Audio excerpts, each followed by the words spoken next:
1984 সালে হুসাইন মোহাম্মদ এরশাদ সাহেব এই ভালো কাজ করছিলেন। উনি সব করছে জীবনে, স্বৈরাচারীও করছে, ভালো কাজও করছে।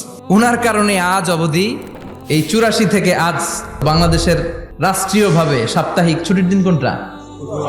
পৃথিবীর অনেক দেশে কিন্তু শুক্রবার ছুটির দিন না। আমি বছরের বেশিরভাগ সময় মালয়েশিয়াতে থাকি। মালয়েশিয়ার সাপ্তাহিক ছুটির দিন রবিবার। খ্রিস্টানদের সাথে অনেক বিজনেস, তো তারা যদি শুক্রবারে ছুটির দিন করে তাহলে সপ্তাহে 2 দিন ব্যবসা বাণিজ্য কাটা পড়ে যায়। নিজেদের কারণে শুক্রবার বন্ধ, যাদের সাথে বিজনেস ওদের কারণে রবিবার বন্ধ। আমরা আলহামদুলিল্লাহ আল্লাহর দেয়ায় পবিত্র দিনটাতে পেয়েছি জুমাবার। আলহামদুলিল্লাহ পড়েন আলহামদুলিল্লাহ। 3টা জুমা যদি কেউ মিস করে 2টা পানিশমেন্ট। এক হচ্ছে তবে আল্লাহ ফি কলবি, আল্লাহ অন্তরে মোহর মেরে দেয়। ভালো কথা ভাল লাগে না, নামাজ ভাল লাগে না, আজান ভাল লাগে না, ইসলাম ভাল লাগে না, শুধু মৌজ মাস্তি ভাল লাগে। এরকম আছে না নাই? জুমার নামাজে যায় না। আরেকটা হলো কুতিবা মিনাল মুনাফিকিন, মুনাফিকদের খাতায় নাম তুলে দেয়। আল্লাহ হেফাজত করো।